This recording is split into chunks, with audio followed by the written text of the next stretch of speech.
30-এর পরে যে ভালোবাসাগুলো হয় মানে ম্যাচিউর বয়সে, পরিপূর্ণ বয়সে যে ভালোবাসা হয়, দুজনেই যদি মানে পরিপূর্ণ এজে থাকে, তাহলে ওই টাইমের ভালোবাসাটা আসলে সুন্দর। ওইরকম হলে কি হয়, আন্ডারস্ট্যান্ডিংয়ের কোনো ঘাটতি থাকে না, তারপরে ভালোবাসার কোনো ঘাটতি থাকে না, সম্মানের কোনো ঘাটতি থাকে না। একটু ডিপলি চিন্তা করলে দেখবেন যে যারা ছোটোবেলায় প্রেম করে, এই প্রেমগুলো টিকে না। ছোটোবেলায় প্রেম করে বিয়ে করে সংসার করে, এই সংসারগুলো টিকে না।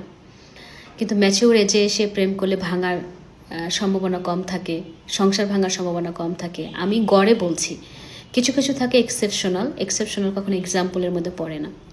ওকে, আমি আমার হাজব্যান্ডকে দিয়েই দেখলাম যে তার সাথে আমার আন্ডারস্ট্যান্ডিং খুবই সুন্দর, রেসপেক্ট অনেক ভালো, বোঝাপড়া খুবই ভালো।